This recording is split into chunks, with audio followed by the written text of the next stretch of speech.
expliquer. La vie nous confronte tous à des moments de doute, à des moments de difficulté, à des moments d'échec, à des moments très...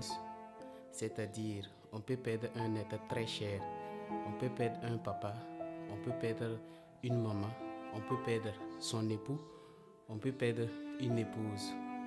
Mais laissez-moi vous dire que le véritable succès et notre propre épanouissement, c'est la capacité à se relancer, à rebondir et à se relever après ces moments très doux.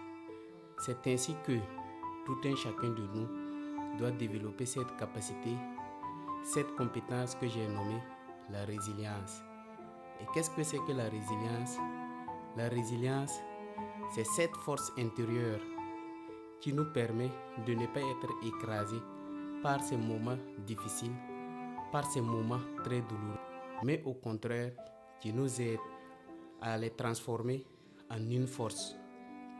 Et cette force, elle est intérieure de tout un chacun. Elle est innée et elle a besoin d'être développée. Tout d'abord, soyez les bienvenus sur ma chaîne YouTube que j'ai nommée 1 minute de transformation, la chaîne de développement personnel et professionnel, la chaîne de l'investissement en soi, la chaîne du leadership et la chaîne qui va vous aider à grandir.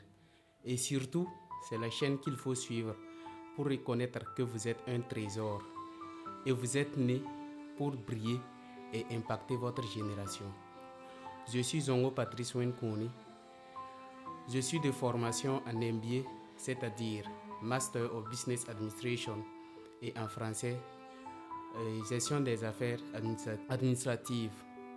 Et aujourd'hui, nous allons développer les 4 clés qui vont nous permettre de développer notre résilience. Si c'est ta première fois, abonne-toi et active la cloche de notification pour ne rien manquer. La première clé, c'est accepter les épreuves comme une partie intégrante de notre vie. C'est-à-dire, nous savons tous que cette vie, elle est pleine de défis, pleine de difficultés, pleine de moments très douloureux. C'est nécessaire que nous acceptions ces moments pour que nous puissions rester debout face à ces situations. La deuxième clé, c'est changer de perspective. C'est-à-dire, si nous faisons face à une situation très douloureuse, il est nécessaire de se poser cette question. Qu'est-ce que cette situation nous apprend?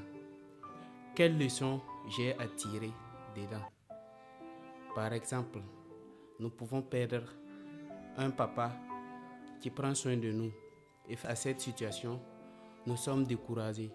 Mais il est nécessaire de savoir que cette situation va nous permettre de prendre nos responsabilités en main et de pouvoir faire ce que notre papa faisait pour nous, pour pouvoir avancer dans la vie. Troisième clé, s'entourer de bonnes personnes. La résilience se renforce lorsque vous avez un réseau qui vous soutient et face à ces moments difficiles, qui vous encourage, qui vous conseille à surmonter ces problèmes. Et ce réseau, ça peut être votre famille, ça peut être des amis et ça peut être également un mentor qui te dira chaque jour: ce problème ne va pas te tuer, tiens bon, garde espoir et sois déterminant, ça ira. La quatrième clé, c'est s'investir en soi, c'est-à-dire lire des livres, écouter des podcasts où on interroge des personnes à succès qui racontent leur histoire, les difficultés qu'ils ont réussi à surmonter. Cela te permettra aussi de rester toujours focus face à ces moments très difficiles et ces moments très douloureux. Et la dernière clé, c'est passer à l'action.